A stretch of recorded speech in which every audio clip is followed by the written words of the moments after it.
Good evening.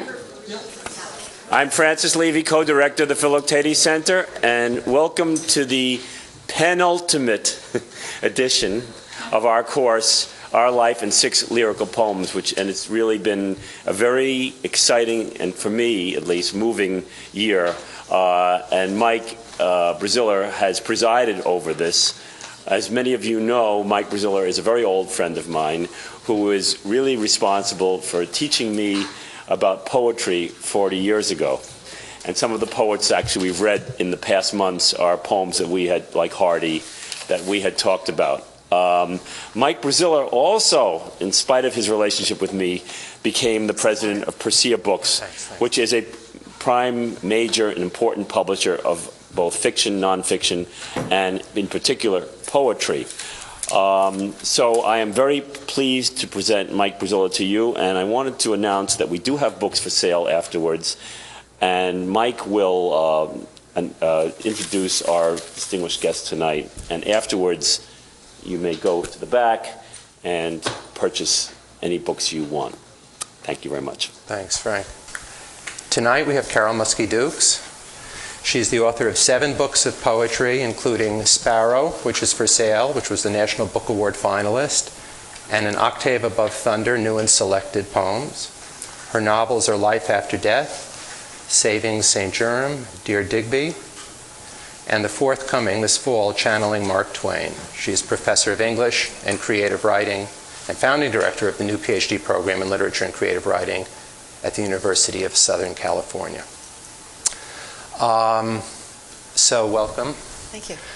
And she will begin with, as we've done traditional, as we're doing here, which will become traditional, sort of a brief biographical or whatever, kind of an overview, or before we get into the poems, sort of a little history or information on Sylvia Plath. And then the first poem we'll be looking at is Daddy. Okay, go ahead. It's funny, I was coming up here on the subway, and I was sitting next to a young woman, and I looked over at her. She was reading a poetry anthology, and she was reading a poem by Ted Hughes. I thought, Sylvia... Channeling Sylvia. I'm sure there was a poem by Sylvia in the anthology somewhere, too. In fact, I'm going to give a very brief biography of Sylvia Plath. Most of you do know, I think, her life story, though I think, unfortunately, I say unfortunately, many of you and many of us are subject to the great sensationalism that surrounds Sylvia Plath's life. Unfortunately, you can't avoid talking about some of the things, the events of her life that tend to be a little more tabloid-esque, because they connect as they were as real events to her poetry so powerfully. So I wouldn't describe her, as many do, as a confessional poet. I'd describe her as an oracular poet. She transformed every fact, every autobiographical fact in her poetry. She was born in 1932. She lived just outside of Boston. Her parents were Otto and Aurelia Plath. Her father was German. He was this is very significant, actually. He was a professor of biology and a beekeeper, a specialist on bees, and this figures very strongly in her poems. Her mother also figures very strongly in her poems, her mother Aurelia. She was a wunderkind, Sylvia Plath, incredible student always from the beginning, showered with prizes and honors, but always troubled. And her father died when she was 8 years old in 1940, and that was a significant event of her life, and it figures again in her poems, the death of her father. He died of diabetes. She attended Smith College in 1950 on a full scholarship from the woman who wrote Stella Dallas, Olive Prouty. Which is interesting. In fact, the summer of her junior year, she was the Mademoiselle editor. Mademoiselle used to be quite literary and had a fiction editor every year, college fiction editor, and she was the college fiction editor. Came home after that great honor and tried to kill herself by swallowing pills. And a fictionalized account of that attempt on her life is in her book, The Bell Jar, which you probably also know, which was published after her death under the pseudonym Victoria Lucas. She received electroshock therapy, psychotherapy, also figures in her poems. She recovered, graduated from Smith with honors, and then went on to receive a Fulbright and went to Cambridge, Newnham College. In 1956, she married the English poet Ted Hughes, and in 1960, when she was 28, she published The Colossus, or The Colossus was published in England, her first book of poems. It's a very formal book. Plath was a master of the formal. I mean, really a poet of great, immense, immeasurable craft. And some of the poems in The Colossus, like Night Shift, prefigure the profound lyricism and power of the poems in Ariel. 57, she and Hughes returned to America. She taught at Smith. They go back to England. In 59, they live in Devon. Her first child, their first child, Frida Rebecca, was born in 1960. The second, Nicholas Farrar, in 1962. Her children also figure very strongly in her poems. Around this time, Hughes has an affair with a woman named Assia Gutman Wavell, who is married to the Canadian poet David Wavell, and they separate. Plath takes the children, goes to London, actually gets a flat in the building where William Butler Yeats once lived, and experiences in the winter of 1962-63 one of the coldest winters on record, centuries. Plath struggles with isolation and despair, although the poems that she writes to her children during this time or about her children are filled with joy and wonder. And this is kind of the split, or it is the split always in Plath, one of the splits, desire for death, desire for life. And I passed out, or someone passed out, I don't know if each of you got a copy, and I'm just going to touch on this just in passing. The original order of Ariel reflects this joy and this darkness, and ends with a joyful poem. If you look at Plath's original version, that is to say the list on the right reflects the way that Plath wanted Ariel to be ordered before her death. It ends with Wintering, which is a poem of great contentment. It ends with, the bees are flying, they taste the spring, or something like that. So it ends on a very positive note. On the left is the order that Hughes created after her death, and I'm not a Hughes hater. It's not a question of, let's all villainize Hughes, but what he did was actually create the persona in a way that we think of as the very destructive, powerfully self-destructive image that became the inevitable suicide, Sylvia Plath. The inevitability of that suicide is underscored by the final poem, Words, which ends with fixed stars govern a life, as in astrological, the inevitability of our fate, fixed stars govern a life. Beautiful poem, but ends very differently than Wintering, which for her ended with, the bees are flying, they taste the spring. Plath said at one point, it is as if my life were magically run by two electric currents, joyous, positive, and despairing, negative. Whichever is running at the moment dominates my life. We might describe this obviously as manic depression or more recent bipolar disorder. But for Plath, the extreme poles of experience fueled the imagination and powered her poems. She committed suicide. On February 11th, 1963, she placed her two young children in their bedroom, put milk and bread beside their pillows, stuffed rags under the door, went back into the kitchen, turned on the gas, put her head in the oven, and died. Ariel was published in 1965, 2 years after her death, to spectacular acclaim. And Plath entered the pantheon of major poets of the 20th century. And that's sort of where we are. We're going to talk about 6 poems from Ariel.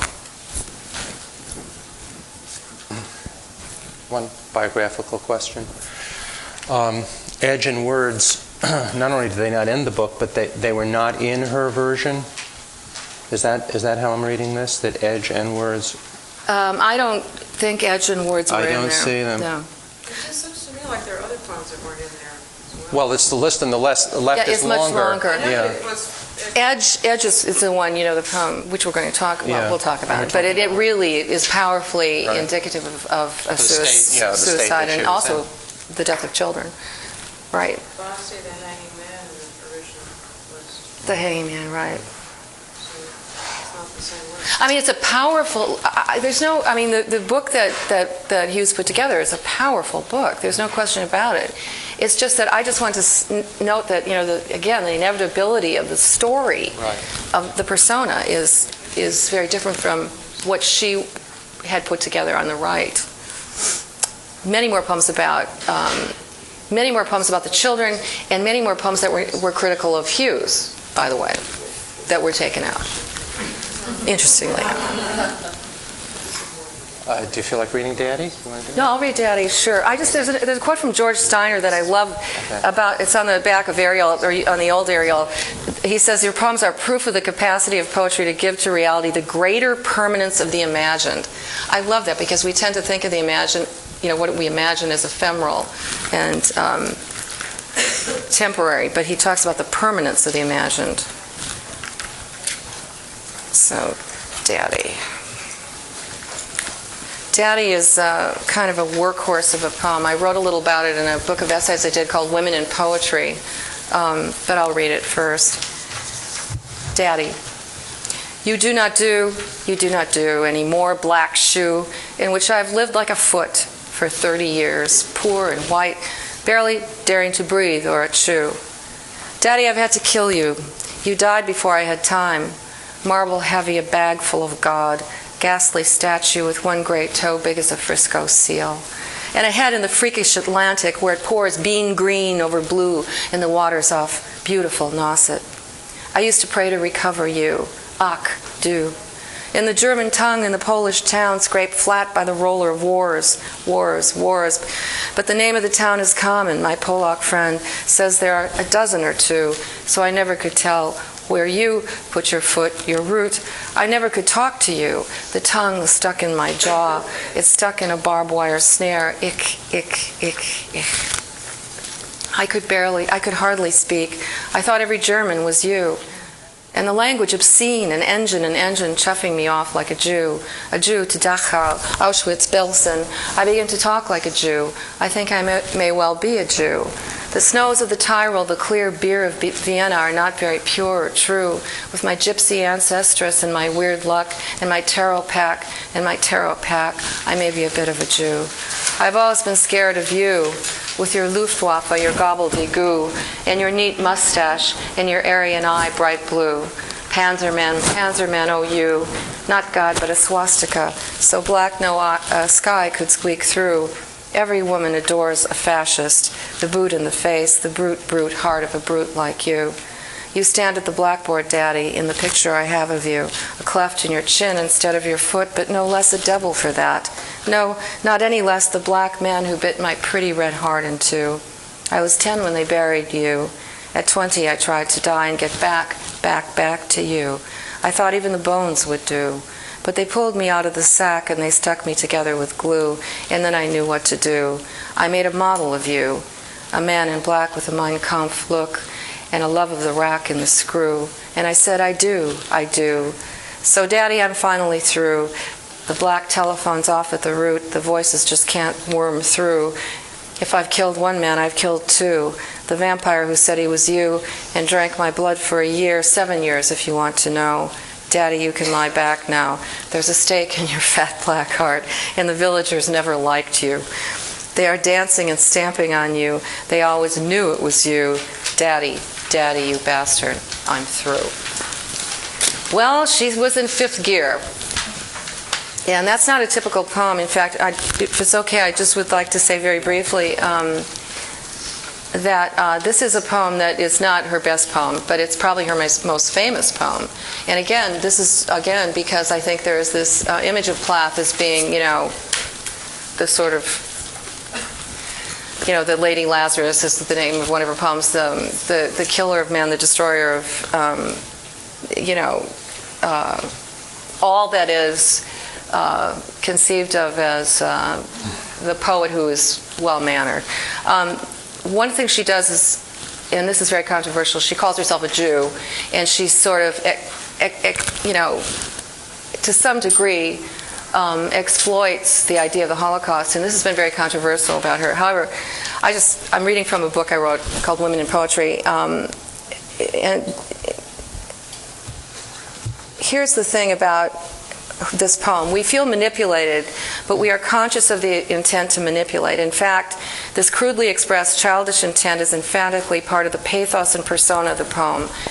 Daddy is a self-indulgent, hand-cranked catharsis, not even close to her later visionary works, in my opinion, or work. But here's the difference between her poem and just a little snippet from Sharon Oll's poem, and the question of Hitler and Daddy and so on. And I love Sharon Oll. She's a friend, and I think her poetry is good, but this is from The Takers. Hitler entered Paris the way my sister entered my room at night, sat astride me, squeezed me with her knees, held her thumbnails to the skin of my wrists and peed on me. And then, it goes from there. So Plath's poem obviously is of a different, there's a very flat journalistic tone to Oll's poem. Plath's poem is transformative. It takes off. It makes fun of itself in a way. It becomes ironical. It's a childhood, nursery, playground nursery rhyme kind of theme. Isn't that one of the unusual, or one of the great strengths, is that nursery rhyme and that repetition, the beautiful repetition of you, do, in dealing with the subject matter. In other words, there's something... It's the child. It is the child. Right. But dealing with absolutely horrifying feelings of tremendous resentment and anger, and somehow the nursery rhyme quality somehow just seems to work. I mean, in a way I've never read anything like it. I think it does work, and I think for just those reasons. I mean, again, Sharon's poem doesn't work because it doesn't do what Plath's poem does, which is create that effect of the lyric, the child sing-song nursery rhyme effect. I mean, her daddy gets kind of a bad deal. He died when she was 8. I mean, he never was, a Nazi, but that's all part of her, delivering herself of these, childhood's great resentments and feelings of loss. And looking at the poem today, one of my old professors used to have this expression, initial pressure. A poem has initial pressure. Something has happened which has brought this about. And I'm going to raise this as a question to you. She moves in the poem is very much about her husband. It shifts to her the vampire, the vampire at the end. Yeah. No, I think the father, well, they're both vampires, but I think I had to replace you, she says.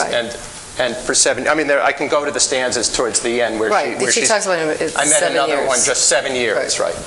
But is the, I mean, in a way, a feeling that what could cause sort of such intense hatred? What brings it about? What is the initial pressure of the poem? I mean, does it begin with the breakup? I mean, I'm not even asking biographically, but it's. I guess I am drifting into biography. Yeah, I really would like to avoid. I just think that's so. When you have a poet of this stature, and the language of the poetry is so astonishing, the poems are so astonishing, I think that the biography is the least interesting. No, I agree, but the poem. And that's she's been over biographied. No, I mean, that's what's happened. I understand that, but this is within the poem that she shifts from the father. To the husband. It's obvious. I don't think there's anything that could be more obvious. She says it. The poem is obvious, and she wants it to be thuddingly obvious, and it is. It's like being hit over the head with a brick, I mean, she's an incredibly subtle poet, as you see in the other poems, but this is not one of her subtle poems. Right. And I think we all hate our fathers. We all hate our parents, and we love them at the same time. But this is the totemic kind of feeling that's inescapable. But that is not, to me, as interesting as what she does with the language.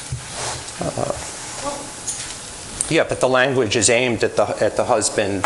That's what I was sort of saying is whether is just the question of what the initial pressure of the poem was. I'm not talking biographically. I'm talking within the poem that it just out of the blue starts talking about her father. It doesn't say sort of why or what has happened. Well, you don't want to say why. Poems don't say why. They only ask questions. I mean, I wrote a whole book about why autobiography is annoying. No, I'm not talking about biography, but poems will often begin with something that happened and then respond to it. You got me. Yeah. Okay. I'm asking. I would not. I mean, this is. I don't want to psychoanalyze her poetry. Yeah. I really, really don't. You can't, unless you're insisting that we only talk about language as language. I think one of the things here that's if there is a point of pressure or initial pressure, it may be that what we're reading in whatever year we're in here, 2007, we're all used to this, and we're used to Unfortunately. this intensity. Yeah. Well, you can't stop the time.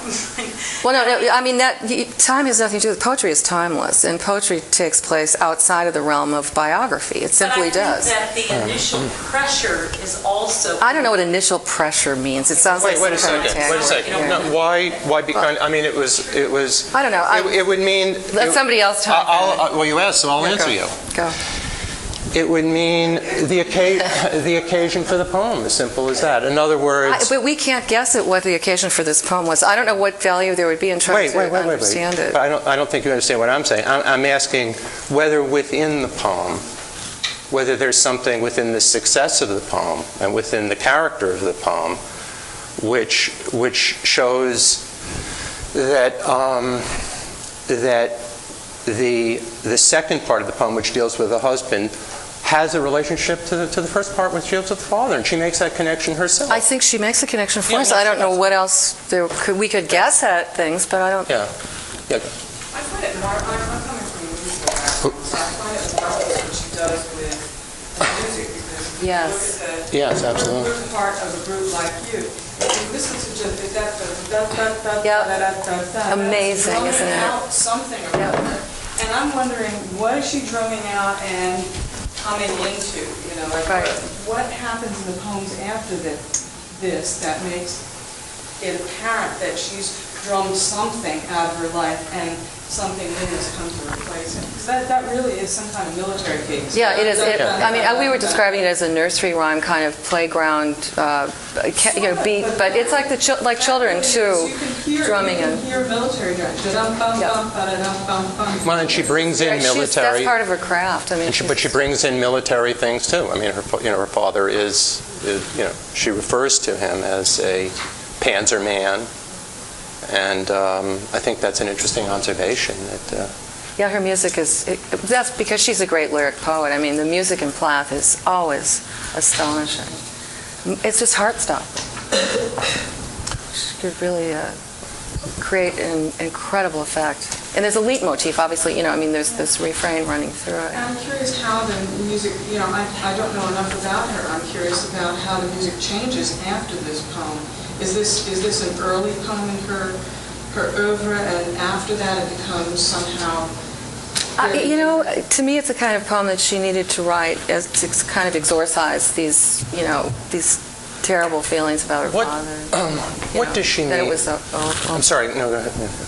What does she mean, I'm through? And I'll tell you, as I read it, and I'm not sure, and I raise this as a question, I read it as she's quitting, but she mentions it twice towards the end, and of course at the very end she says, "Daddy, Daddy, you bastard, I'm through." I'm just curious, how you see that? I see it as the music primarily. I mean, she's looking for a rhyme always, and she'll use colloquialisms all the time that really interests me, idiomatic language. Like she'll say the moon is one of her great motifs, and when she talks about the moon, it's always frightening and really a negative force, the moon. And she will say things like the moon has something like it's knuckle white and terribly upset. So the terribly upset sounds like a tonal intrusion, to the rest of the tone or the rest of the music. But she does it on purpose. She'll drop something that sounds very colloquially or very idiomatic into, or very sort of ordinary speech-oriented into the music just to work against it. I mean, this is the sign of a really powerfully gifted poet. And I think Daddy, I'm Through is one of those things, because she's going for the rhyme, but she's always the through rhyme. But then, it's such a colloquialism to say, yeah, I'm done. I'm through. The problem's over. And so are you. Fuck you. It's over. She's saying she's over. She's saying I think that's... And she's through. Yeah. I'm through, but... Well, maybe that's the only way No, with but it. the point of it is that she's not through with the obsession. Well, It will come out. I think somewhere in between. I differ slightly that you can't, and I don't think you're really just saying that it's a nice rhyme or it's beautiful music, which it is, and that's what makes it great. But there's a meaning in there somewhere. Well, of course and it might be, meaning. and it might be ambiguous. I asked the question because I do read it as she's saying that the only way to get away from her from him is through death. And I think that's. I think we can put meaning on. The thing I resent is opposed when people put meaning on poems that isn't there. I think Plath. This is very obvious. I resent that too, Carol. I resent that too. So I'm asking what. If I could just finish, Okay. her meaning is obvious here. I think. I mean, it's pretty clear what this poem is about. She is writing about Daddy and everything that Daddy represents and how this works. But it is, after all, a poem, and I don't think we can't read things into poems. We can't impose meaning on poems. I think we can. I agree completely with that. I'm a poet. And I can tell you that poets. It's like it's. She could write it in French. Excuse me, if I just could say, you paint a painting, and you have an idea of what you want to say in the painting or what you want it to mean, but.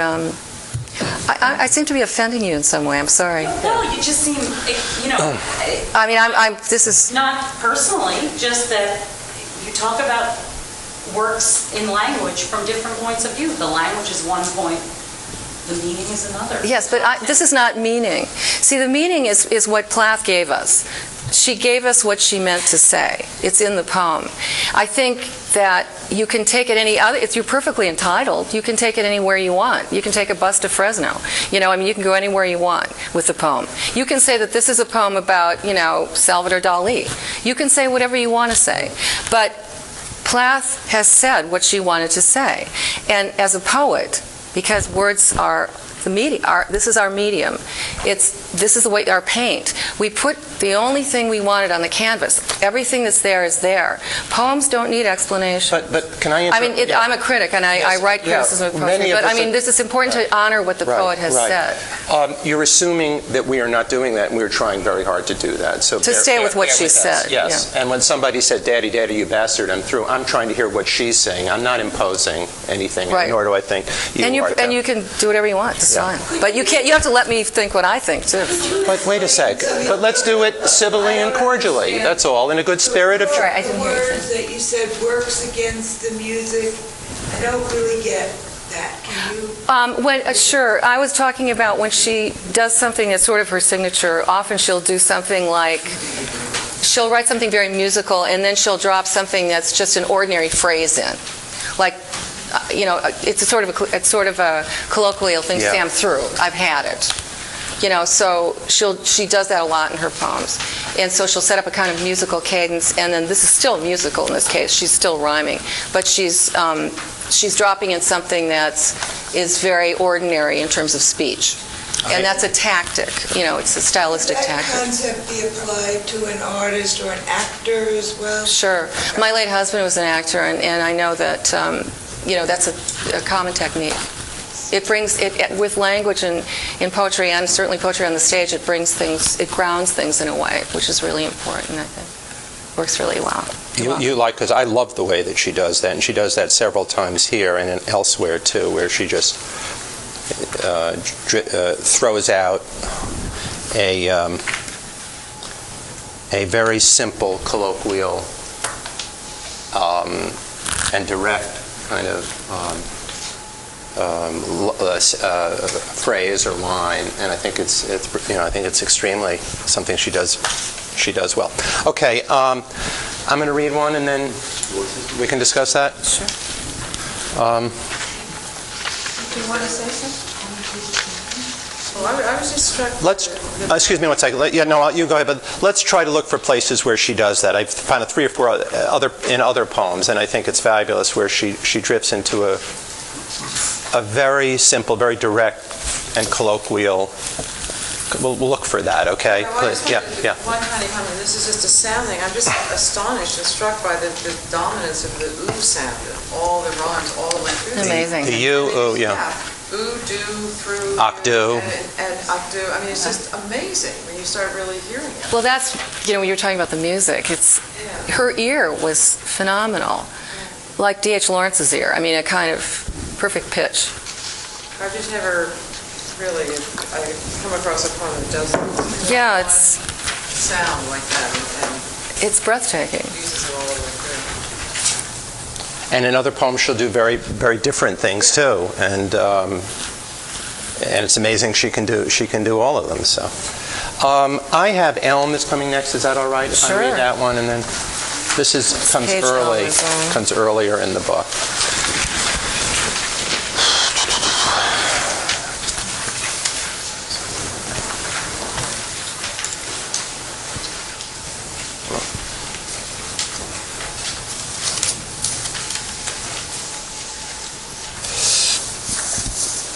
Bear with me 1 second. I don't see my notes on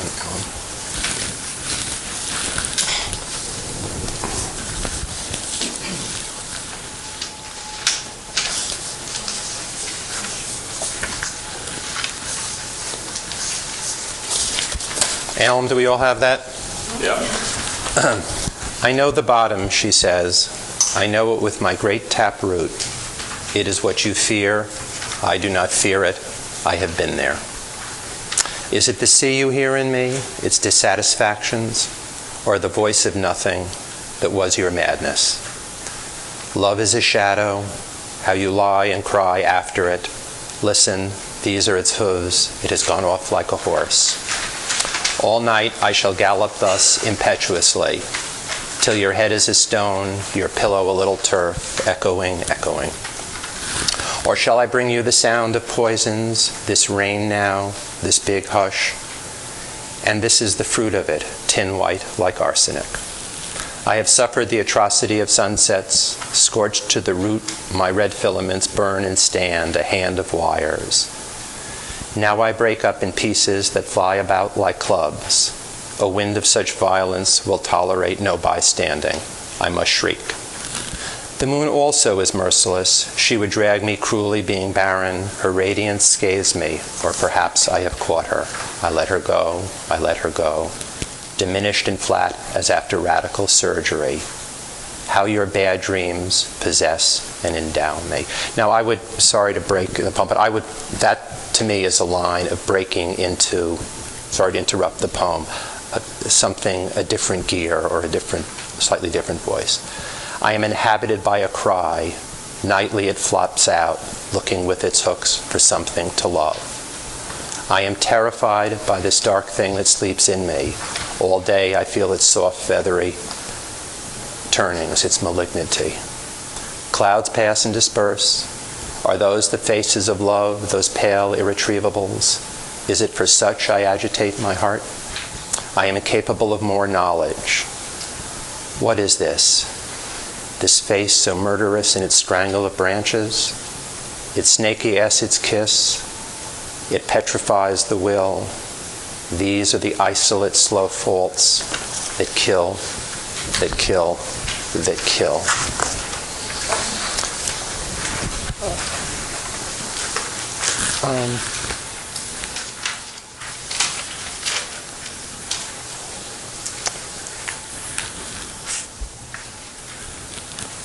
Do you read the poem as is the tree talking to the speaker? Is that how the tree is talking to the speaker? I know the bottom, she says. I know the she is the speaker of the poem. And The elm is the persona. It's right. The speaker. I mean, yeah, the poet is. Does it seem to shift somewhere in the poem that I'm terrified by this dark? I've always read the poem that somewhere it begins to almost sound less like a tree and more like a person, but that could just be, it could be suggested in the poem, or it could be a wrong reading. Have you ever read it like that? Have you ever? No, I read it as a tree all the way through, yeah. but it's obviously the poet as well. I mean, it's right. both, as you say, the speaker, but the poet, speaker, and the tree, I think, are meant to be one here, or meant to at least identify with each other very strongly. This is an astonishing poem. I think. Just, it's one of the ones I selected because I can't ever really fathom it quite. I mean, you always talk about the form of the poem and the content of the poem. The form is very straightforward, although if you notice there are long lines and short lines, long lines and short lines, and what that does is alter the sense of flow in the poem. It gives us a sense of, hesitancy and yet flow toward something. For a poem that's about a tree which is rooted, and obviously powerfully rooted, its taproot goes way down to the bottom, it moves. Here again, it's amazing. It's a poem which is static, like a tree, it's still, and yet the tree is moving. The tree even says at one point, I gallop, meaning when the wind takes it, it gallops, and it has, and it's in the second page, or my second page, towards the end, that creature that's in its branches is moving, but that's an owl often. Plath will use the owl, or Athena's, favorite, the owl. I am inhabited by a cry, nightly it flaps out, looking with its hooks for something to love. Instead of kill, she says love, so she's conflating the two, obviously, as she usually does. I am terrified of this dark thing that sleeps in me, and so on. But, yeah, I mean, I very much agree with you. It's like both. I'm terrified by the dark thing. It seems so intimate. It seems like the poet talking directly, but it's the poet, and it could be the poet and the tree, in a way. That's what I'm saying, yeah. She obviously identifies with... she and the tree are one. The moon, as always is in Plath, is a figure of terror and absolute indifference, and maybe more than that, cruelty. Merciless, she says.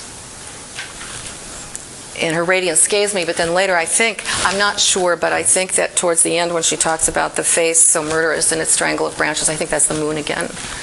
It could be the owl, but it could be the moon. But unless you read it differently, I read it as the moon, usually. It's that terrifying face, and she says strangle of branches. If you, again, the diction of the poem, the word choice is heart-stopping. I mean, every word in poetry, every word has to count, obviously, and every word counts here. And every word is carrying a payload, and it detonates.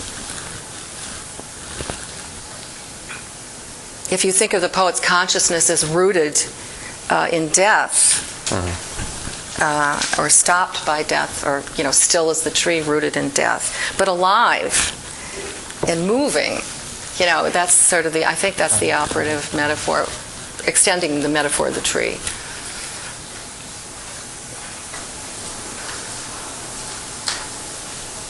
What is the fruit of rain? It strikes me that that's the most surrealistic. Yeah.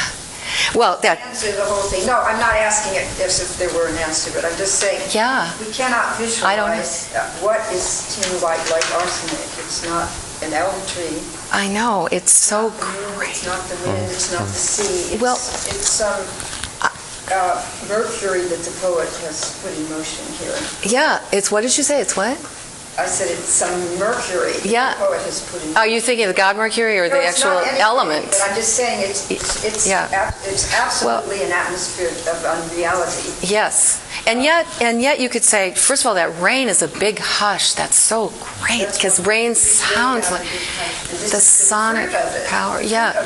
And the fruit of rain is the water in the tree. I think it's supposed to be just the drops of rain that are left in the tree, the fruit of the rain. And so it looks tin white, maybe in the light as you see it of the moon, right? It turns tin white like arsenic. I don't know what color arsenic is, but maybe.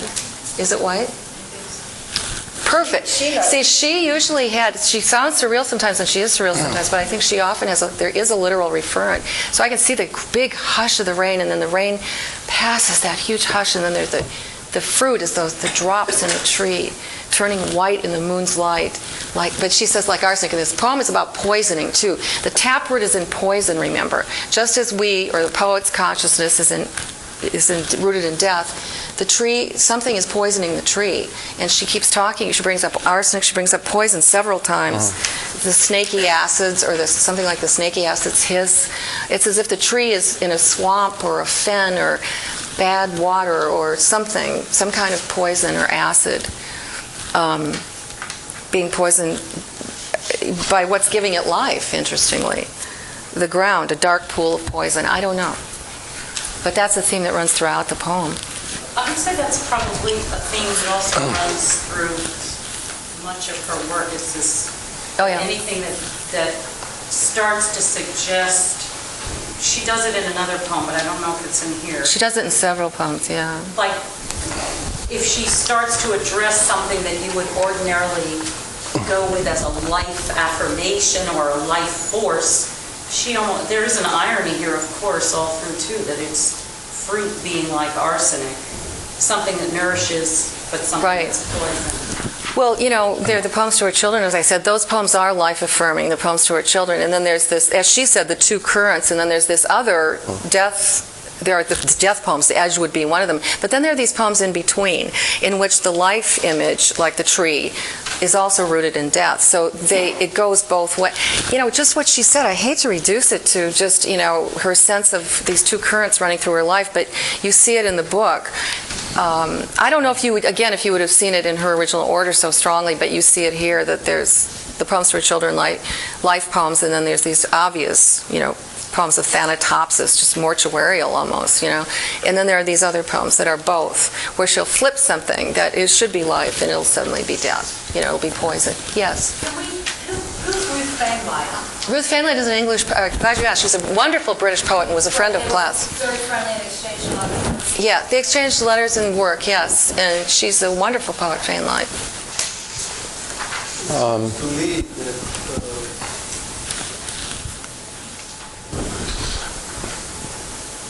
doesn't take away from the poems, and it doesn't really have to do with the specifics of the biography, but that her mental state, the state of her emotions, are very much coloring these poems. The first one, seems to me, is almost a state of agitation. In fact, everybody got a little bit agitated with that poem. It goes fast, and it has music that you said it's like military music. We had Daddy visiting us. The mind is going very rapidly and fast and coming up with things, rhymes and everything. Whereas this other poem is much more, it's a bit depressing. It's quieter. It's more cerebral. Yeah. Well, yeah, I mean, her mental state certainly is like anybody. Yeah, well, could I comment? The tone of this is much more resigned, I think, quieter, and I think perhaps sadder, perhaps more tragic. Daddy, she's fighting back with a lot of anger, and that's why even the final line, "I'm through," could imply I'm through with you, or so. But this is, I've noticed in a lot of her things that there are very few people. Lots of times there isn't even a direct experience. There's just, it's like a projection of it's a projection of something she's going through, period. Period. I mean, I think there are people in her poems. No, I'm not saying they're not. I'm saying they're very few, and they're very few. When I asked about the initial pressure before, let me finish, please. Okay.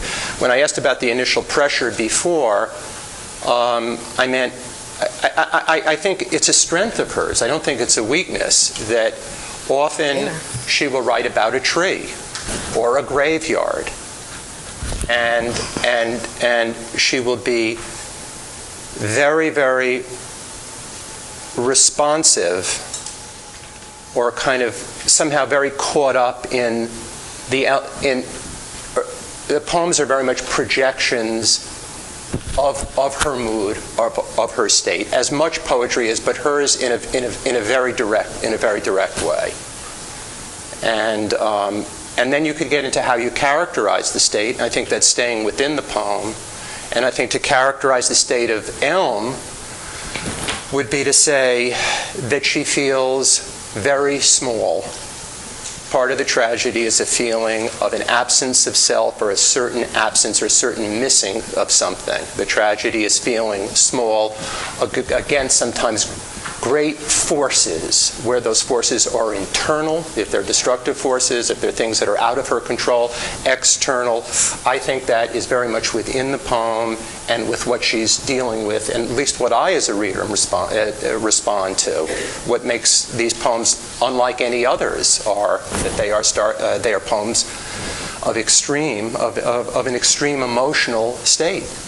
I disagree. I mean, I think this is a very big poem, and I think that it's not just about a tree. It's about... Wait. You said sometimes she just projects something will just be about a tree. No. Let me finish now. I didn't say that, if I could just... Okay, go ahead. Please calm down. Okay. No. I was going to say there's another poem that we're going to talk about, The Moon and the Yew Tree. Right. I hope we can not necessarily agree with each other all the time. I have a different opinion than you. I have a different opinion than you. I know. Okay. It's like Fox News. Maybe we're all getting into this. I hope it's not like Fox News. Okay, you know what I'm trying to say. Jesus Christ almighty. No, I mean... Anyway, what I was saying is I think this is an enormous poem. She doesn't feel small. To talk about a taproot going down to the bottom of all consciousness is not a small poem. But how would you... Just, if I could just finish, okay. It's actually a poem of huge proportion. And The Moon and the Yew Tree is a kind of companion poem as I see it. I didn't say it was a small... I think it's a very deep and powerful poem. I'm saying the state of the speaker, the emotion that's being dealt with... Right, nobody would disagree with that. That's really clear, okay, that's all that I was saying. At the end of the poem, do we have an image of the moon as a face seen through the branches of the tree, with the face transformed into Medusa's face with snakes? I think so, and that's why I think it's the moon. As I was saying, I think it is Medusa's face, and she talks about Medusa in other poems too. So this is, there are her themes run throughout the poems, and we've talked about poison, the Medusa, the moon. Colors are really important: blue, black, red, white, the absence of color. But yes, I think that's a Medusa reference. Do you find any allusions to her relationship with her mother in these poems? Oh, yes. The mother turns up regularly in the poems. I don't like to say it's just the mother, but I mean, they're maternal. Her own maternality and her mother's, her mothering by her mother, sort of the idea of motherhood is always very vexed and ambivalent. And I think Edge really takes, the poem called Edge takes the, the maternal and the notion of death and pits them just against each other. Go ahead. I do notice, as I reread, that the first, right in the second line, which poem are Ellen, still, that she switches her address from, okay, we think the tree is talking, I know the bottom, she says, I know it with my great taproot. Right. Then she says, it is what you fear. I do not fear it, I have been there. And I realize that there is a back and forth going on right there. I didn't pick it up. I read the poem very differently the first time in the last 2 days. I think this is the tree talking the whole way. I used to think it was a back and forth, but I think that's the tree speaking the whole time. The tree says, I know it with my great taproot, and what I know is it is what you fear, meaning you, the speaker of the poem. I don't fear it. I've been there. I've got my taproot in it. I think it's the tree speaking. But you mean the tree is addressing the speaker? Yes, we were talking about that. Yeah. But yet, what is so spooky about the quality of this is that I think we feel, or at least I do, a sense of being both the tree and maybe this is what you meant before. It's almost like put yourself inside a tree, part of a tree. Well, she's in the tree. That's why I said they're identified. It's even compounded by saying it's for Ruth Fainlight, because that's yet another woman. So there are three, and at the very least, Plath throws you off. Trees don't ordinarily talk. So you begin the poem, it's a little confusing, and that's definitely for a reason, because you can read it almost either way. But in a practical basis, you were saying, right, it is the tree talking throughout, and I think, No, but I said very clearly in the beginning, I mean, it's the poet identifies. I said the poet's consciousness is the taproot, so they're twinned in this. Right. And the conversation is really, in a way, talking to one's own consciousness. Right. There's another word to use for all of this, which would be ventriloquism. Yeah. That's what's happening. That's the process that then clarifies. She's projecting her voice in a way. Were you going to say? You were going to say something? Yeah. We talked about the persona, right? What did you say? Personification. Yeah. Well, that's something slightly different. Ventriloquism is actually holding Charlie McCarthy on your lap. But she's personifying the. His voice is obviously or slightly deformed. Right. And it bounces back. It's a dialectical process. But it all comes together in that one line, I am inhabited by a cry. Right. It's obviously the poet who is inhabited. She's inhabited by the tree, by the willows. But the tree also has a huge burden as branches. You know, the thing is that when we talk about persona, we talk about personification in poetry. It means that the tree comes to life and speaks. Somebody over here was going to talk. Well, I just think that it's the use of the image of the tree is very powerful, because what's interesting to me in the poem is that it's acted upon by nature in almost violent ways. Right. It's very violent, this poem. It's merciless, as well as the sunsets are merciless, and the atrocity of sunsets. But the tree consistently fights back. Yes. In a lot of ways. It shakes its clubs, it shrieks. I must shriek, she says. This is a violent poem. The use of the elm in this way of depicting the struggle of being in nature and being acted upon and then reacting, I think is just I think so too. I think it's astonishing how that conflict is embodied in this. We have to move ahead, but actually you haven't asked it. Okay, go ahead and then I'll... It's interesting to remember that Ariel was trapped in a tree before Prospero released. That's right. That's right. And also, you know, in Ovid and Metamorphoses, well, in general, in the myths, there's people are turned into trees, and that's another theme in Plath regularly. She appropriates the myths. Yeah. I think what ended up creating fear or a sense of helplessness within me is that the elm goes from a sense of knowing, I know, to the end where I am incapable of more knowledge. I'm incapable, right. Reach the end of what she can know, and things start to be mysterious and terrifying to her. Like the tree only can go so far. Absolutely. In its understanding. And as we can only go to the extent of our consciousness. That's so moving and tragic and frightening, as you said. There are things in its realm that are there, but it can't. It can't comprehend. It can't get close to, literally. But it's the poet who's the poisoner. She is. It's her. Whatever. It's her arsenic. Well.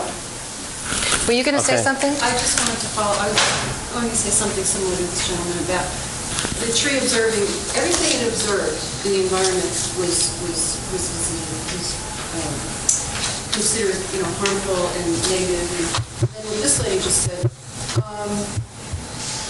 going past that, the helplessness and the hopelessness, and then you think, a tree is grounded. It is absolutely immovable. It cannot. And at the end, when the words like acid, and petrify and kill, it's already in the death process. It's recognized it's in the death process because of see all the hopelessness and helplessness and the poison. And I even think the tin white, like arsenic, you keep mentioning the moon. I almost think it's like little droplets that are reflected by the moon. That's what I was saying. Oh, you did say that? Yeah, I said that the fruit was the drops of the rain. After the rain passes, the big hush, and then the moon hits them, they turn white. Okay. Yeah, that's what. Right. That's what I was talking about. It is an astounding poem.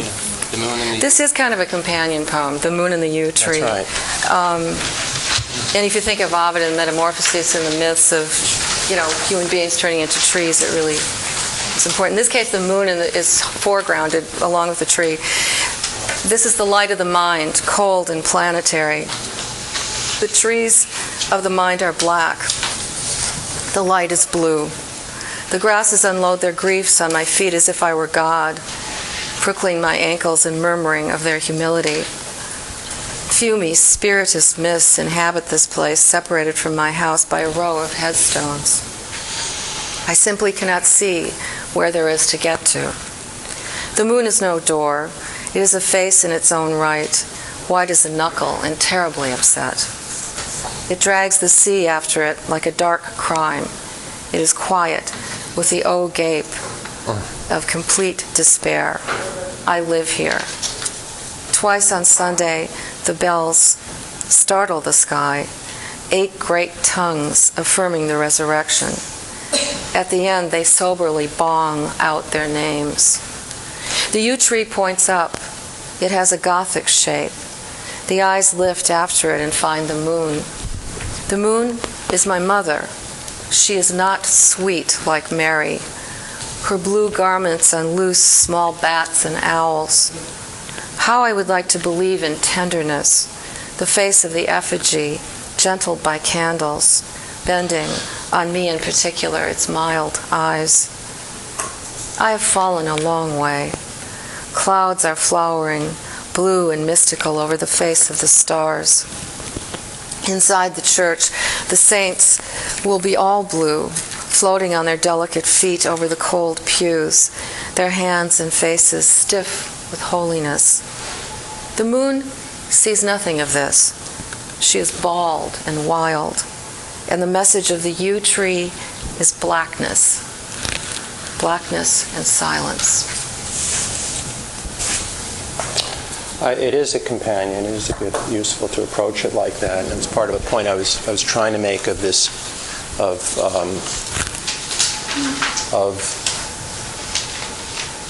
in many of the poems, they're not. It's just unique or something she's very good at or something that is unique, that they're not being a specific experience or a specific thing that has happened or a specific initial pressure, but the poem seems to begin and end where the tone is so very important and where she's alone with a tree or with nature in some way, and and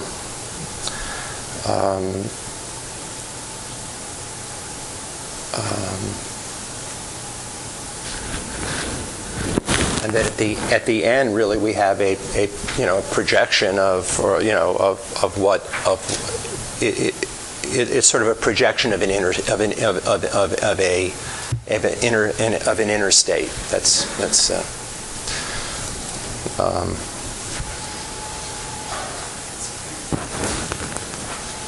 And we've talked about her breaking into kind of a colloquial. I love the line, "I simply cannot see where there is to go." I mean, that's a brilliant to describe. What is she wandering in a graveyard? That's how I read the poem. That she's literally, physically walking around in a graveyard near where she's living, presumably. And then she says, "I simply cannot see where there is to go." Where there is to get to. Which is a heart-rending, it's a heartfelt and rending. It's like saying I'm through. Rhymes with it.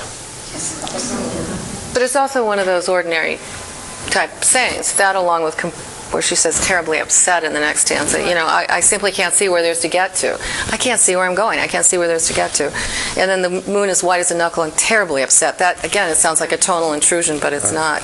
Actually, she's not wandering in a graveyard. This, again, is biographical fact, but when she and Hughes lived in Devon, in the country, they had there was actually a wall of graves, a stone wall where there had been some graves implanted that was on their property line. And she referred to it quite a lot when she was out walking, just that wall. She calls it a row of headstones. The yew tree, I think, also was on their property. But, I think she is, again, the tree and obviously the moon here, two of her, as you were saying, standbys from nature are really, really the focus of the poem. I think this is one of the best beginnings of any poem. This is the light of the mind, cold and planetary. And the trees of the mind are black. There's this sense of wanting to get out of one's own consciousness, of wanting to go beyond what one can. I think that the remark about the tree was very apt. How we all, the tree is rooted. The tree can only. There's a sense that beyond which the tree can't go. Its knowledge is incomplete. It can't go further, just as our consciousness is incomplete. And there's a terrible straining here and longing to know beyond what we can know. And that is indeed heartbreaking. Yeah. We do talk about the biographical a lot, but what I love about this actually is that there is no gender. There's no what? Gender. No, right, exactly. And the speaker is coming from the I position that then allows me, as the reader, to then really feel what is being portrayed in it. So by the time I get to the second and third stanza, the I, I'm embodying the I in some way, and it's pulling me into the poem to really try to experience what's going on. Yeah, I don't think Plath, I think the imagination is androgynous, or, doesn't matter gender. She does refer to the mother and talks about her as, it gives the moon a gender, but gender's irrelevant to this, really, I think. The idea of the mother is much more powerful, the idea of the maternal. Yeah. I'm not completely sure of my dates. Was she influenced by Stevens, Wallace? These first two lines. Yeah. Could have written. You're absolutely right. That is a Stevens-esque line. This is the light of the mind, cold and planetary. It sounds like the planet on the table, or one of the poems from Poem at the End of the Mind, or from the Auroras of Autumn. It has a Stevens-esque feel to it. She was very influenced by Theodore Rutke. Oddly, interestingly, actually, maybe not oddly, interestingly, but yes, Stevens was, a sort of a contemporary, but she wouldn't have been quite as influenced, but certainly would have known his poems, and certainly she read voraciously. She knew, poetry of all the centuries, but in terms of that's a Stevens-esque line. I agree. It doesn't matter if it's man and woman, as you were saying. She's dealing with very troubling feeling, and she does it brilliantly. And I love later on where she says, "The moon is my mother. She is not sweet like Mary." That is almost childlike. She is not sweet. A child would talk like that. She is not sweet like Mary. And later she said, "How I would like to believe in tenderness." And for me, those lines are an expression without departing from the poem, of not being free of something. I think she's pointing to her, not how I would like to believe in tenderness. She feels locked out of certain universal feelings. That is the state, that is the extreme state to how I would like to believe in tenderness is she's so absorbed in something, and it's so extreme that she has difficulty with tenderness and with love. And Daddy, you could say the same thing too. She's so consumed with the hatred and with the anger that there's no way through. But there is a cry for it, as here. She would like to be able to. There's always, I think, that there's, in her poems, that's sort of the problem, that's sort of the speaker's problem, that there continues to be, why is she thinking about it at all? Why is she thinking about her parents? So that's what I get back to the Daddy, what I call the initial pressure of the poem, what caused the poem, why is she thinking of one's father? What might have happened? But I think the thing is, she says later on, there's a line where she says, "I can't stop thinking about," forget which poem it is, "I can't turn off these thoughts." She can't stop thinking of her mother and her father and the wall that they were to her. Again, I'm really looking within the poems and what... You don't have to worry about that, but I think someone has a question. I have a question. Yeah. I love the line, "It drags the sea after it like a dark rhyme." Right. But I don't understand what she means by O-gate. Well, that's a really interesting construction, because it almost sounds like agape, the Greek word, which this Greek word is it's A with an A, A-G-A-P is for love. But this is an O-gape, which again spins around the idea of love. And an O-gape is that, like, I see someone at death when the mouth is open, just that O, or a cry for help, which is the O. Right. This is an extreme idea of loss, in the O-gape. Complete despair, she says. So it could also be like O-gasp. That type of exactly. Yeah, that feeling of and then the O of despair, which is just that that emptiness. Like what? The book. Yeah, exactly. And if you look at the form of the poem, these are 7-line stanzas. This is a very formal poem. It has pretty much 10 syllables per line, which gives a feeling of unrhymed iambic pentameter, which means basically blank verse. That means that it has the authority of conversation, the speaking voice. She wants this to be very clear and very expository. But what she's saying is hard to follow, and yet if we stay with it, she's giving us a canvas. She's painting a canvas here, and she gives us the colors. Notice the colors. She points them out for us. She says the trees of the mind are black, and whenever black occurs, you have this sense of despair, but the light is blue, and that is the light of the mind. So the light is blue. So the trees of the mind, again, it's like the yew tree or the elm. These are the rooted trees, these inevitabilities of consciousness. Those are black. That is as far as you can go. And then the blue is kind of a cold light. Well, blue is typically reflective, and this is cerebral, right? It's like the mind trying to rise above or encircle its in knowledge to understand the black trees, and then later. And then, of course, as you pointed out, the sea is a dark crime. But then later, blue comes in again and again. She's not sweet like Mary, her blue garments. Further down, clouds are flowering blue and mystical. Inside the church, the saints will be all blue. The blue it's almost flooding like blood from a vein and saturating the poem, the color blue. But then it ends with blackness. She gives up, or whatever, I don't know. The message of the yew tree, she doesn't give up, I don't think. But she says the moon sees nothing of this, and the message of the yew tree is blackness and silence, which means, I think, the limits of consciousness, the limits of where we can go. Yeah. Is it also maybe about a fall from religion? Because, it's a lot about the comforts of religion, and then... She was never very religious, and I think we have to read it in terms of because she will use religious motifs throughout. Like she describes her child at one point as sort of like a lamb that the world will kill and eat, the Paschal lamb. And she will use occasionally, crucifixion images. But she was not a religious poet. Wasn't religious as in maturity. I don't think she really, in a way, could be. And again, I don't even know the biography. I don't think she could be because she couldn't find redemption in a way. She can't find tenderness in love. But her poems for children are very tender and very loving and redemptive. Yeah, they are. I agree with that. Within this poem, though, it begins with a wish for the comfort of religion and institutions and moves away from that.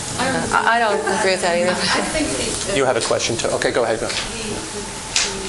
thing about Mary is just that it conjures up the image we have of Mary as comforting and the symbol. Right. Yeah. But I get out of this, it's mostly about her mother. I mean, she states at one point, the moon is my mother. Right. And then all the images of the mother, I think of the moon as your mother. I mean, it's remote, it's in darkness, it's, you can't reach it, it's not nourishing. That's right. It moves the sea, it's twice a day, it's in charge of all this, and it gives nothing. It gives, it's not like the sun that nourishes and gives. Right. It's there and it's omniscient. Right. That's right. And it's almost like to me, it's almost like the moon is, you can't escape it.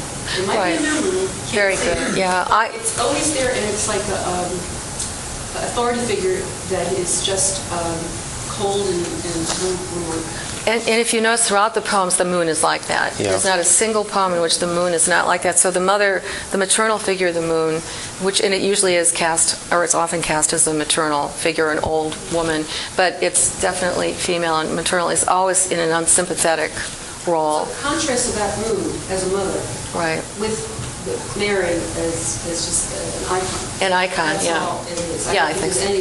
Oh, absolutely, no. It would, not in terms of, I think what she was trying to do with the poem.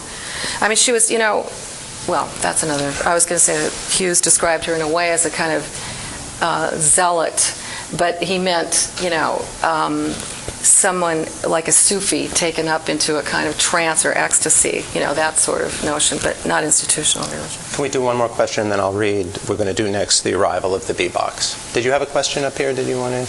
No, I'm just wondering about the yew tree, and I just wondered if it was a pun. And I know it's probably sacrilegious to think of a pun.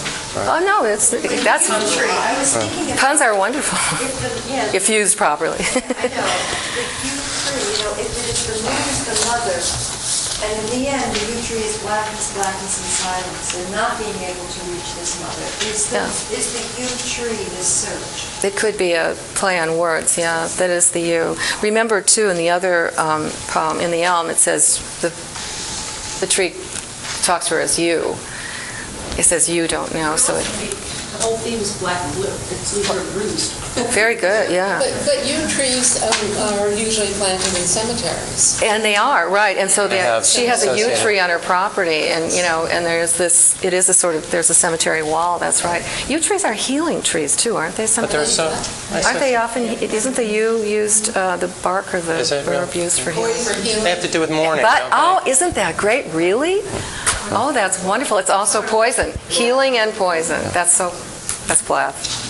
I think they're associated with mourning. Well, that's why they are in graveyards. They're Like associated with- cypress, yeah. Were you going to say? Yeah, I'm a little confused about the use or misuse of biography. You started out, it seemed to me, by saying we don't have to look at biography. No, I don't mean you don't have to look at it. I think that, unfortunately, in Plath's case, it's been the central focus. And it's a very sensationalistic biography because she killed herself and her husband ran off with somebody and blah, blah, blah. And there's a poem we're going to read, I think, The Edge, that makes it sound as if she would have killed her children, too. So there's all this sensationalistic stuff. And unfortunately, Plath has become more her biography. Unfortunately, not to everyone, but I think that's unfortunate because and critics know that she's an extraordinary poet, it's true, but I think that the biography in the public mind often overtakes who she was as a poet. Her grave, every time they put the name Hughes back on, people come and scrape it off. They just hate him. For a while, he couldn't read anywhere, Ted Hughes, because somebody in the audience would shout out, murderer, murderer, and throw blood at him or something. And so she's really been taken up. It's almost, she's been Marilyn Monroeized almost. And that's what I meant. Is that's a disservice to a great poet, because she is a great poet. But oddly, I would... And people can read, I think, her poems. Everything that she wants you to know is there, I think. But I think that she does the psychoanalyzing for you, I think. Well, yeah. I was going to say, excuse me, I was going to say one thing, and then it's your turn. In the poem Daddy, she says, I was married 7 years, or there's some 7-year reference. And I think I can't now think of other examples, but there is an example of, unless you knew outside the poem, in that case, she invites it herself. When I read that recently, I didn't know. But you don't have to know in order to know that the poem is a great poem. You don't have to know the 7 years. I didn't say that you did, but I say that to say that I was married for, or I replaced you for 7 years.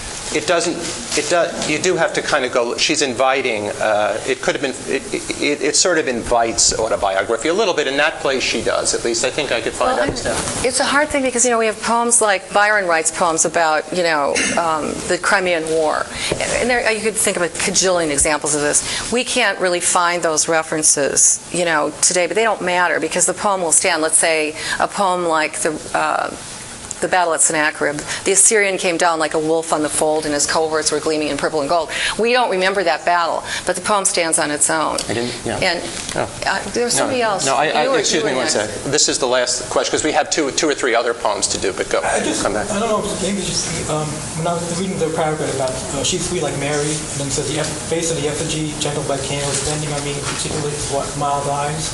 Right. Is that like she's thinking of the Madonna? Yeah, the Madonna. Is that what that is? Yeah, that's what that is. The effigy? Right, an effigy is just, we think of as a negative thing, burning an effigy, but an effigy is simply an image or a figure. I just looked at one quick thing about what you mentioned, 7-year thing. Yeah. It was about her daddy, but then it's almost talking psychological terms of transference, saying she can't get satisfaction in any relationship. Dad, the husband, and it goes on and on. So I think that's all that really meant. Like, she tried something else, still didn't work. Doesn't work, yeah. And so she's stuck with, the whole daddy thing is defining. Right. Right. That's all. Of course, the poem must rise and fall by itself, and the 7-year thing either works without knowing it or not, but it does seem curious that in a way it explains it a bit to know what the heck she's talking about, to look a little She's telling you a story in the poem. It doesn't matter whether she was married 7 years or 17 years. Yeah. Still disappointing. Okay, we have to move on. I'm going to read The Arrival of the Bee Box.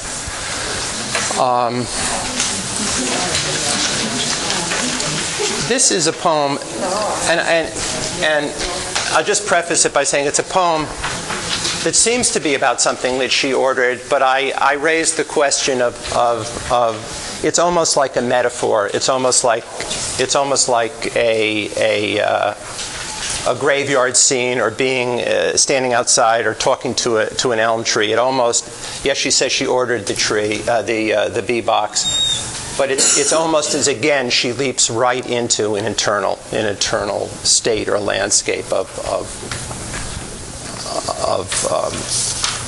her emotional, of her, of what's pressing, what she feels urgent she has to say. I ordered this clean wood box, square as a chair and almost too heavy to lift. I would say it was the coffin of a midget or a square baby, where they're not such a din in it. The box is locked. It is dangerous. I have to live with it overnight, and I can't keep away from it. There are no windows, so I can't see what is in there. There is only a little grid, no exit. I put my eye to the grid. It is dark, dark, with the swarmy feeling of African hands, minute and shrunk for export, black on black, angrily clamoring. How can I let them out?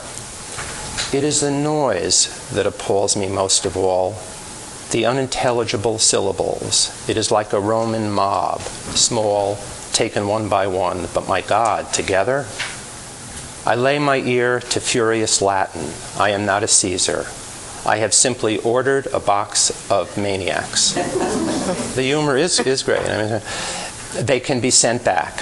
They can die. I need feed them nothing. I am the owner. I wonder how hungry they are. I wonder if they would forget me if I just undid the lock and stood back and turned into a tree. There is a laburnum, its blonde colonnades, and the petticoats of the cherry. They might ignore me immediately.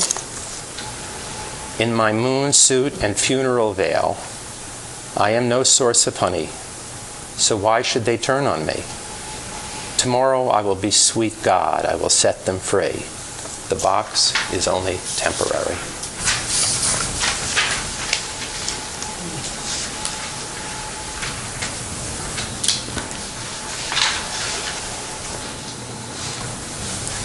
There's obvious, I think, fascination, a fear of death, a fascination with this thing that she brought into right next to her and that she spends the night with. And like Elm and some of the other poems we've been looking at, there's you could say that these natural forces, in this case these bees, in a way have the potential for harm and are very frightening or dangerous or something, again, of an inner condition. There's something within, something of violence and of harm and terrifying within her, and that's obvious, I think, in a lot of these, in the whole sequence. Something that really has always bothered me about the poetry, actually. Yeah. The poetry almost gets in the way of the poetry. It's almost in love with itself. She's almost too good.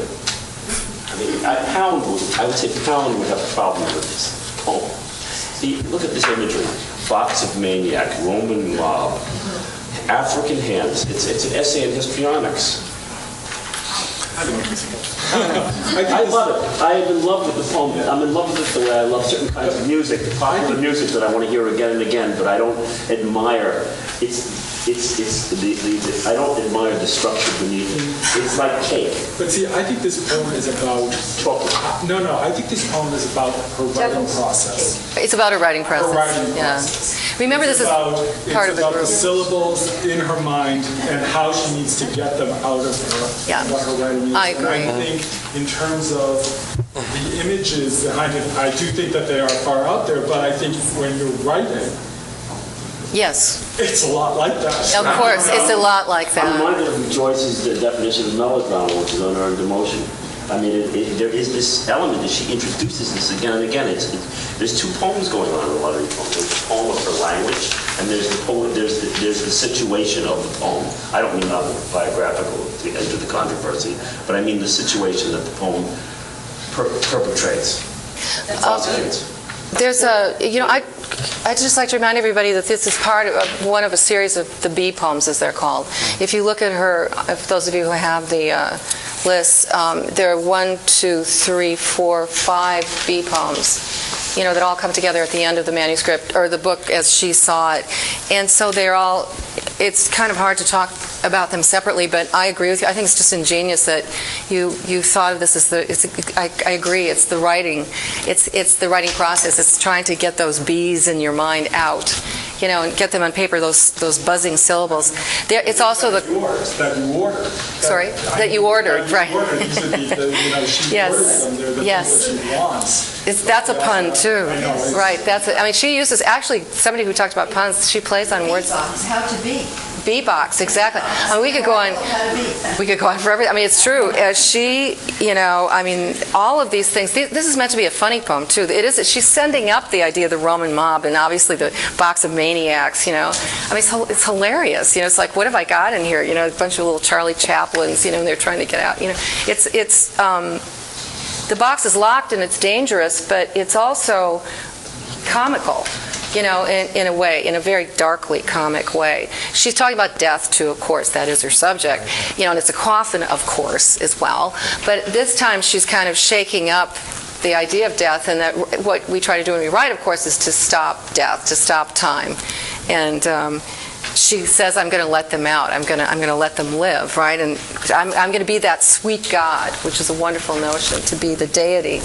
But I don't know. I don't know if you have the other bee poems, but I mentioned that she had intended to end the book with Wintering, which talks about the bees in a way which is really benign and almost, I hate to use the word with her, extremely hopeful.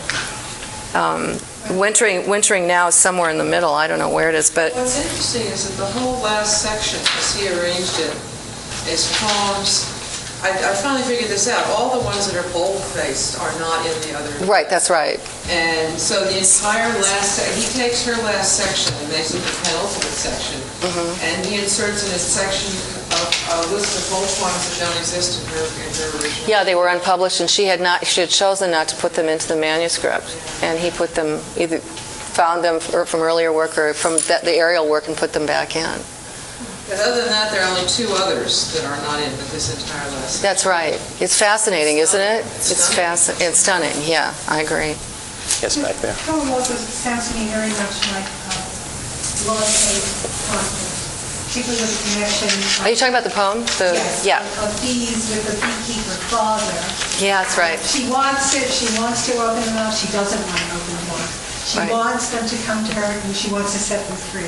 So that conflict between the love and hate. I agree, and I'm going to bring up autobiography or her biography again, even if I don't think this is an important. There are biographical facts I think that really help us understand. I agree with that. In this, I read somewhere about her thinking of her father as kind of a god when he was working with the bees, because she would see him, dressed in that, and she describes the bee meeting of people dressed in those sort of strange hats, those bee hats, and moving ghost-like, But he would actually pick bees out of the air, and they wouldn't sting him, and she thought he was some kind of god. It turns out he knew which ones were the males, and the males apparently don't sting because there's some point at which they're flying and they're already going to die, when they've delivered the honey, and so he knew enough to pick out the males. And interesting that they were the males, that she's understood. There are other poems in which she describes the males as just those stumbling bumblers, she calls them. And it's the queen and the women who run the hive. So anyway, yes, love, hate, yeah. So really, the box is almost her own self. Yeah, the consciousness. And because I really think that the ending is amazing in that she's going to set these words free to be out there on their own, but the box is temporary because she will die. Yeah, the box is temporary. It's exactly right. You're right. I mean, that's a great reading. Yeah, the box is temporary. I'm no source of honey, she said. Yeah, there's also, for those of us that have had to work with psychology, there's, for me anyway, these images are not just merely creative, they're very painful. The noise appalls her, it torments her. I think of Woolf. Just with Virginia. Oh, Virginia Woolf, yeah. They can't stand the sound, and yet that is bound up with the creative. Sure, I agree. So then, when she was writing her, I guess these were her last poems? The poems in Ariel, yeah. So she was both saying, I'm writing the poems of my life. And I'm writing the poems of my life, but she was writing her way to her death. Well, see, again, there were a lot of other... The thing about the bold face is what he put in to sort of argue just for death. She had more... I hate to make it this literal, but she had more life poems in her version of the book. And then there were a lot of other poems. I shouldn't say that Ariel were the only poems she was writing at the end of her life, because she wrote many other things that Ted Hughes published posthumously after she died. But these were selected to be the representation of her last poems. And so that's why it's so key to look at the two different takes on it, But I agree. I mean, look, the creative process is a kind of, life and death in one. They're just, But that's the ecstasy of it in a way is the destruction of it. This guy, I quoted one of the things on the back of her book, this book, an old copy of the book, George Steiner saying she could not return from those poems. She couldn't return. Yeah, she couldn't return. He says she could not return from them. She went so, I don't know if you all know that she wrote them like at 4 o'clock in the morning. She would get up, she had those 2 babies, and she was alone in this London flat where it was freezing outside, and she would get up at like 4 in the morning before the children woke up, and she would just write. She wouldn't sleep. She was in this incredible state of creative flow, and she just, or I don't know what to call it, it was like a cataract, it was like a waterfall. She described it that way. She said, I can't stop it. It's just, these poems keep coming. She wrote some incredible number of poems in about, maybe a month. And she wrote to her mother, I'm a genius of a poet, these poems will make my name. So she knew, and she was not arrogant in that way. She wouldn't have said that before in her life. She knew.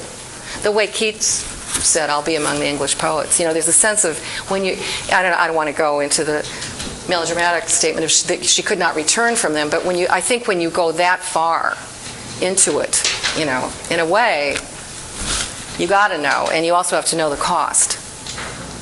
Not that her death, I'm not arguing that, like Hughes, that her death was the cost. It's just that it's tremendously destructive sometimes. Yes, and she was being asked to live a so-called normal life, whatever that means, but at home with 2 babies abandoned. And it couldn't have worked for long. Are there any notes indicating whether it was worked over or just wrote them and then moved on? The drafts are really interesting. There's actually a book of the drafts that was published by her daughter Frida, who's written a book of poems of her own. And Frida has put together with a publisher, I think it was HarperCollins, put together her original manuscript. And you can see that there's it's like white lightning. It was like the poems just came right through her. And she was a meticulous reviser and draftswoman. I mean, she kept very careful drafts of her poems and numbered them and so on. But you don't see it as much with these poems. Yes? Can I just want to talk to hear from the psychology people in the room about something like maybe a manic episode and manic. Well, that's how it would be manic described. Depressives Sure. and people who often commit suicide, and just if this that how this has been seen? Because I feel like this rush of work is sort of a hyperactive state of... Well, that's how everybody looks at it, and how people have looked at it. But I think when you are, anybody here in the room who's a writer or an artist knows when you start working like that, you get caught up like that. It could be described that way, but you know that it's something else, too. It's the reason you live, it's creative. Could you, and there'll be lots of time, to make sure we have time at the end, could you kindly read Edge? Sure. And then This is the one, I think this is one of the ones that was not, as you said, yes, this was not in the original manuscript. Yeah. Sure. Are the bees ideas? Is that what the bees? Well, words, you were saying syllables are words, and I think that's a very good reading of it. The other thing, all these references, the Latin, Sylvia, this and that, immediately box, I'm thinking of Pandora's box and everything. Well, that too. Yeah, I think that's there. I would say so. Because everything erupt, right? And it's like history wanting to come out too. Anyway, Edge, the woman is perfected. Her dead body wears the smile of accomplishment. The illusion of a Greek necessity flows in the scrolls of her toga. Her bare feet seem to be saying, "We have come so far, it is over." Each dead child coiled a white serpent, one at each little pitcher of milk now empty. She has folded them back into her body as petals of a rose close when the garden stiffens and odors bleed from the sweet, deep throats of the night flower. The moon has nothing to be sad about, staring from her hood of bone. She's used to this sort of thing. Her blacks cackle, crackle, and drag.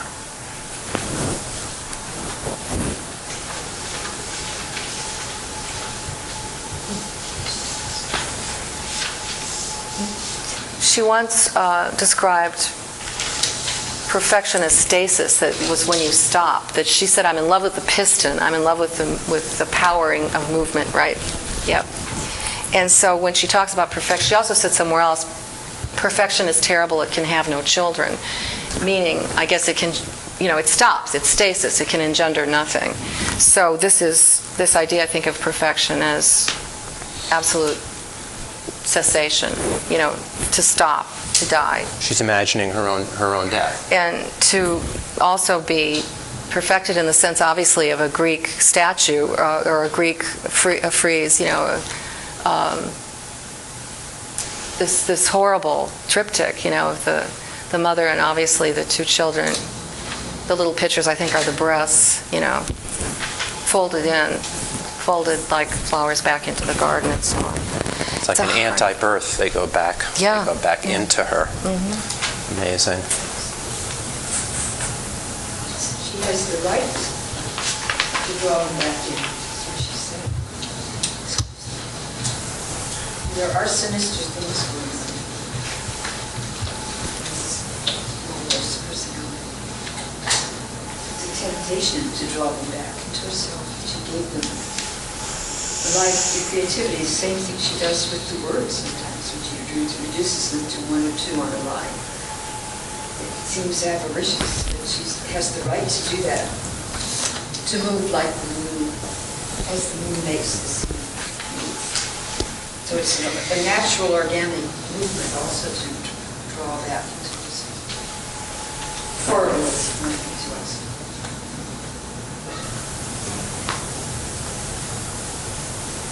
If you notice again, the stanzas are only 2 lines. This is if, again, it's something is being carved in stone. It's lapidary. The second line, in many cases, until the end, we have even just 2 words on a line. Always the sign of dramatic emphasis, and that's what she's trying to do, obviously. The enjambment from her dead to her dead body. The enjambment of the eye moving from one line to the next is brilliant and powerful. Same thing with her bare feet. Is this another one of these great colloquial lines where she says, stanza 2, 5,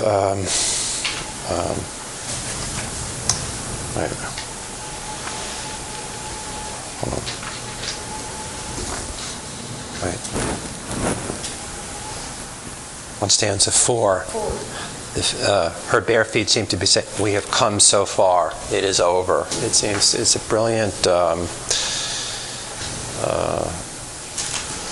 It seems more intimate or more colloquial than some of the other dictions, some of the other more chiseled or more descriptive diction that she's using throughout the poem, and it's a very moving departure from that. I'm sort of stumped by the final line. Blacks are crackle and drag. Yeah. I can't figure out what to do with it. Well, I think that I've always puzzled over that line, but I now think it's perfect because it's the only thing moving at the end of the poem. Her blacks, I think, are just her shadows, her darknesses, and I guess you could think of her familiars in a way if you think of her as a kind of sorceress, the moon. Yeah, because the moon has seen it all, and the moon continues. The moon has seen it all before, right? And the moon moves forward. But she doesn't. You know. The moon is. It has to be hard. It couldn't possibly be just shadows. Well, it is. It might dry blood or on a. But it also is like the tides. You know, the blacks are pulling the tides. They're dragging the tides, and the crackling is just, the sound, I think, of the trees moving and the leaves moving, like the moon that she's positioned so often against the trees or in the trees. And the drag. Yeah. The music is great. The music is great. That last line is great. Assonance, right. You're exact. Isn't that wonderful? Her blacks crackle and drag. She wanted, she's such a sonic, she's such a sound poet, You get a lot, we talked about Daddy and the ooh, ooh, ooh, but also, and so often she'll use O sounds, but here she's got, the blacks cackle and drag. So you've got, and the ah sound does what? It's frightening. It's almost like a ha, right? That she's cackling. Because crackle is so close to cackle. Right. You said cackle. The first time I always do. Every time I read it. It is in there. And also blacks, I think of, I don't know if they were actually referred to that way, but, weeds, widows, weeds. Good point. So, her blacks. As if she's, right. I agree. But I mean, this is a... the widow here. The moon or person with the dead children. She's been widowed in her life, so. The moon. I don't know. I think it's all just the sense of the female, and the sense of moving away from what we define as love. Right. There's disintegration, even in the language. There's disintegration. Nothing except the poems as a whole. And even those you could argue with who meant what to be with what, and now her daughter's bringing out another version. Well, she's not bringing it. She's returning there, she published the original way that Plath wanted. Right, but she could never Plath, this speaker, she could never find the right, for her, as a person trying to live in that house or any house, she couldn't feel integrated. Everything fell apart as soon as its voice is coming out, but when they come out, or the children come out, then she wants to bring them back in, but it's a process that can't be resolved.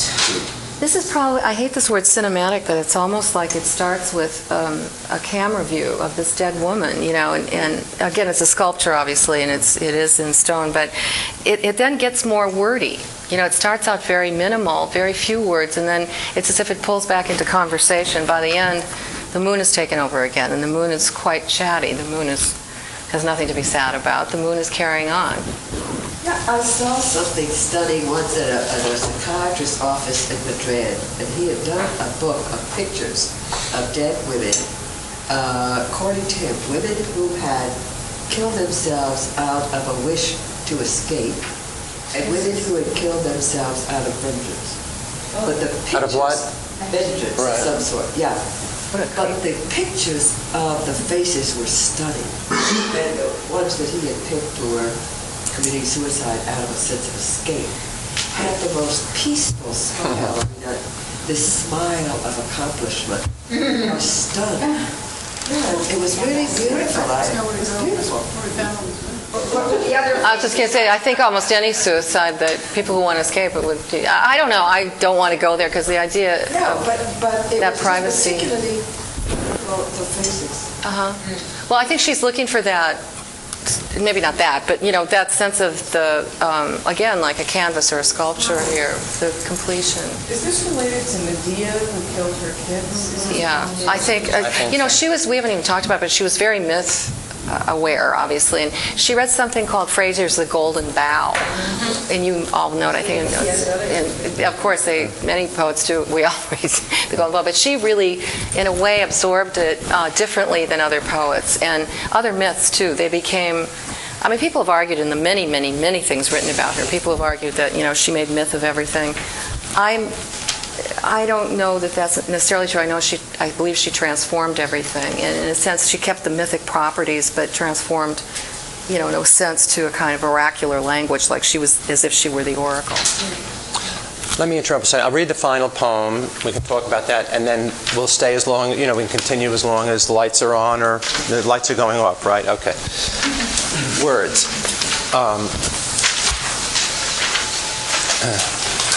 You all have it? Okay. Words. Axes, after whose stroke the wood rings, and the echoes. Echoes traveling off from the center like horses. The sap wells like tears, like the water striving to reestablish its mirror over the rock. It drops and turns, a white skull eaten by weedy greens. Years later, I encounter them on the road. Words dry and riderless, the indefatigable hoof taps. While in the bottom of the pool, fixed stars govern a life.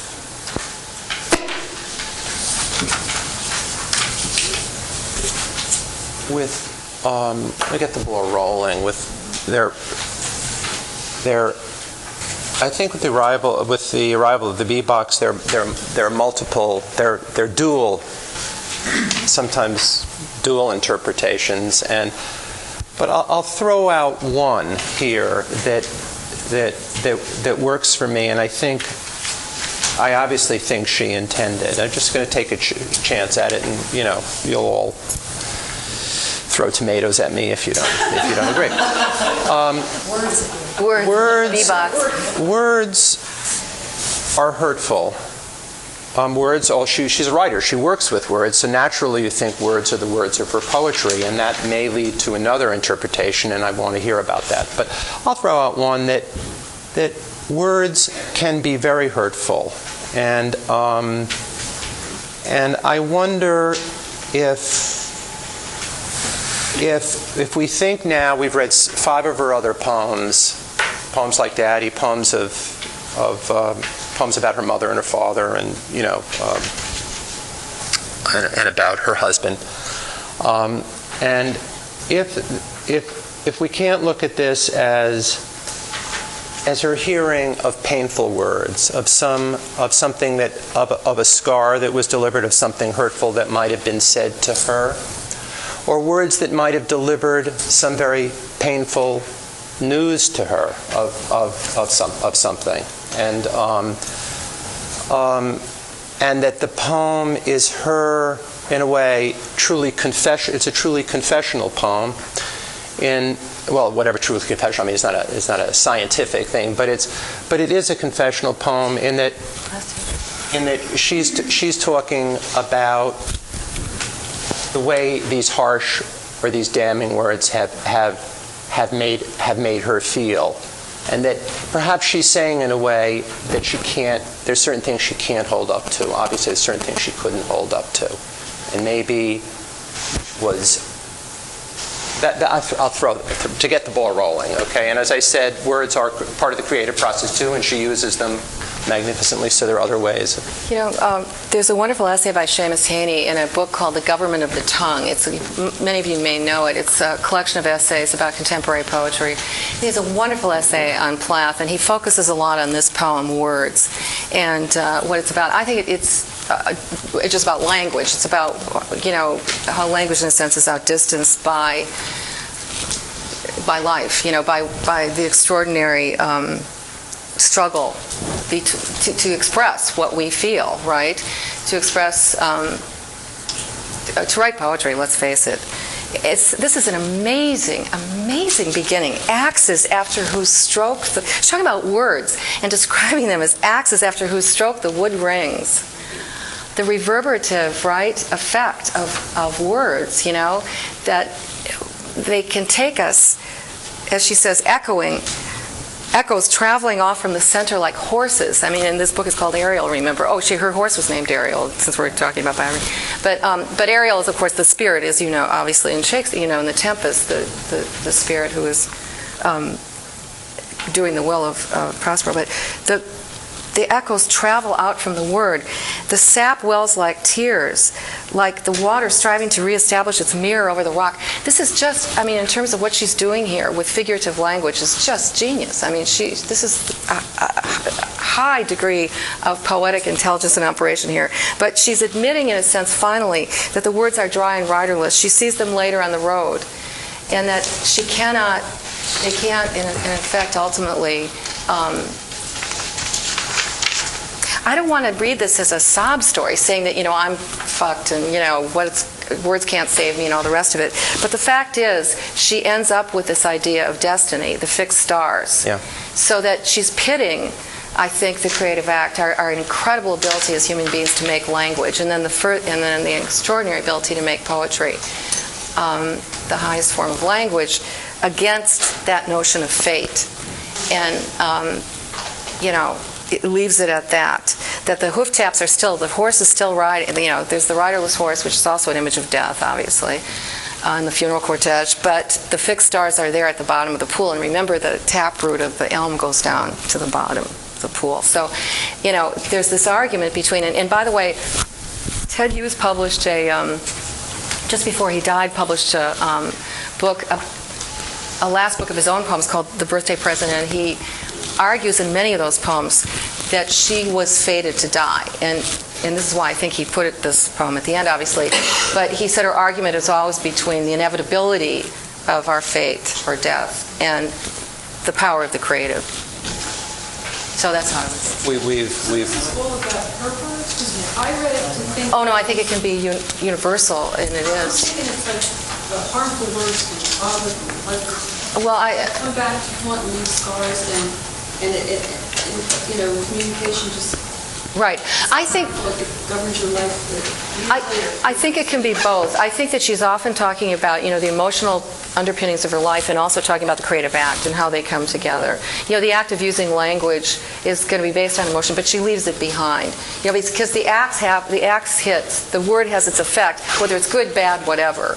And then this movement outward, like when you throw a stone in a pool, those concentric circles still reverberate through our lives. We've talked a great deal about her magnificent music. Enough can't be said about the stunning imagery throughout these poems. And the sap wells like tears, like the water striving to reestablish its mirror over the rock that drops. That is really, And I think that the brilliance on a lot of them is that they can be read. They cover so much of her creative life. I know, it's amazing, isn't it? Not only her artistic life, but her creative life as a mother and a person. I even think Edge, if you go back to Edge, is about the creative process. I think so too. Actually, you can read that. Maybe feeling that the creative process is dried up for her, she said all that she can. She said all, right. She got things on paper. I can't believe what some of the things that she managed to get on paper about the creative life and about the power of that. This poem reminds me of Stillborn in a way. Another way of looking at the words. Right. What words do. It can be words that have been hurled by her or others, but still I think that they're the words that are her art. It's still the words that she meets later on that have dried up. Right, and the riderless horse, right? No, you meet the words become images, and then they continue to move. They continue to go. Poems move through How space. many more questions, Frank? I'm sorry, I didn't mean to. Okay. Go ahead. I have to. Continue. Oh, you have to go? Well, I have to go in a minute, but I love to. I don't know if there's time. Yes, there is. I don't think there is time. Yes, there is, and we insist. And it's a good place to break, and let's do it. Good place to break after. I'll read a short poem. Actually, and again, you had asked me to read a poem that was reminiscent of Plath, and I could never begin to write like Plath, so I won't pretend that this is remotely like her genius. But this is a poem. This is a collection of elegies. This book, Sparrow, for my late husband. And speaking of death and life, who was an actor. I speak very fast. Okay, but this poem happens to be for someone else who died, a woman who died.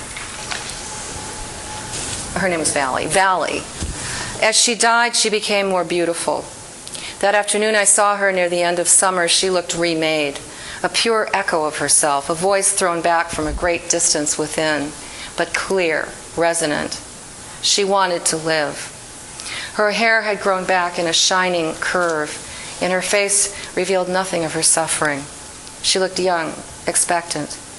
But then, how else was she supposed to appear? What else was she supposed to say, drifting shyly into a silly party, every gaze on her? That she was dying and afraid to die, that her life had been made of leave-takings, that her breasts had been stripped away, that her very name meant farewell. Now when I dream of her, she is speaking openly, enunciating but without sound, like the stray dogs she kept and loved, so many of them barking soundlessly, their voices extracted so that no one would complain, no one would say that they were a nuisance. Now I wonder how she found those creatures, how she tracked them down in their illness and fear, coaxing them out of hiding, persuading them to follow her into that silent, animated world where she presided, first as savior, then as one of them, after the knife.